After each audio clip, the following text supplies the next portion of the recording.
be uncomfortable with my violent tendencies. Yeah. Clearly. She's that commit. It was so, when I heard the slap, I was just like, oh! I trained in performing arts when I was a teenager, so dancing, singing, acting, all that kind of thing. And then I got back into acting about nearly 4 years ago now, after quite a long absence. I went back and trained in Momentum Acting Studio down there with Robbie and Lisa in Miser Technique, which is where I met this one and you. And yeah, the rest is kind of history now at this stage. Yeah, I originally studied in New York for a few years, a place called HB Studio. New York. And Neighbourhood Playhouse, and that's where I was kind of introduced to Meisner. And then when I saw the Momentum guys were doing it, I signed up and did the course there as well. That's how I met you and you. Oh, ladies first. Well, if you knew what a lady Brona was, she wouldn't be going first, but may as well go ahead. Oh, thanks. Well, as you'll find out what kind of a lady she is when you come and see the play, but she's very complicated. I mean, we're all pretty complicated, but she's probably a bit more complex than most, I would say. But through the journey of the play, you get to see her and maybe even understand her a little better. You know, but that'll be up to you when you come and see it. You'll know. You'll know then if you get to experience it firsthand.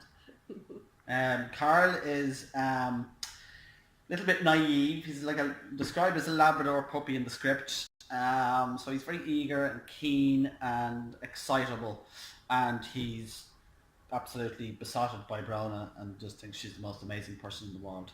And that's kind of where he's coming from, and then things start to, as in any play, they change. Well, because of the addition of one very specific item, which changes their lives. Yes, that's enough to tease them with, isn't it? I think so. Any more than that now? You gotta come see. Yeah. You gotta come see to get the rest.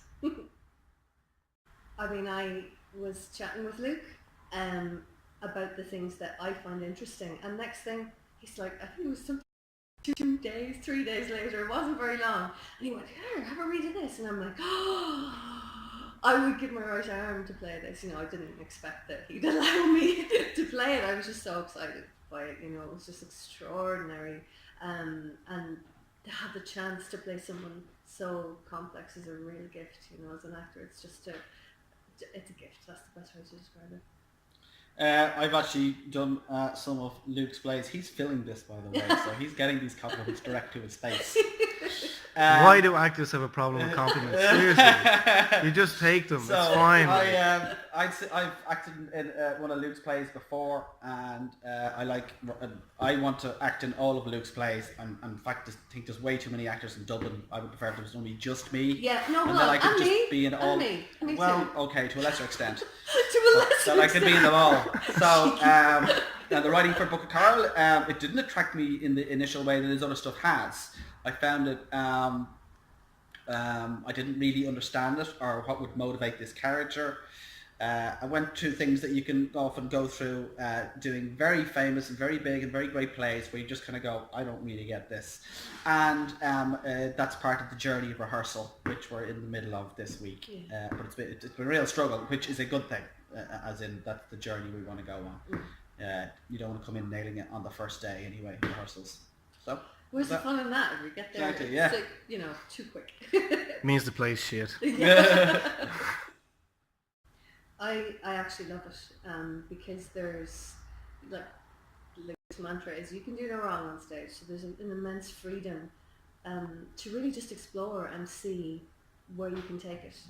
And the way that he directs is incredibly intuitive, and because he's an actor himself and a really, really good one, he knows how to communicate really effectively his direction, which is that in and of itself is a joy to work with somebody who is very clear and capable and is so insightful and help you to see things within the script that maybe you hadn't found yourself yet. It's been brilliant.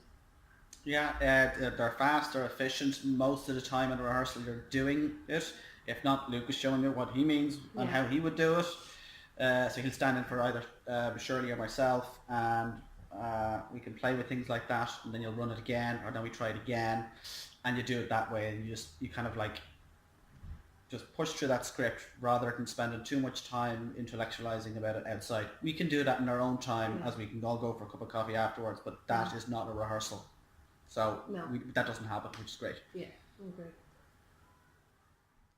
You gotta come to the International upstairs Wednesday, 21st of March, all the way till Saturday matinee on the 24th to come see The Book of Carl with Cherley, Kane and me, Barry McBrien, written and directed by Luke Corcoran. Absolutely. If you don't, I'm telling you, you'll be kicking yourself. If you don't come, you won't know what happens. No, you need to find out what happens. Yeah.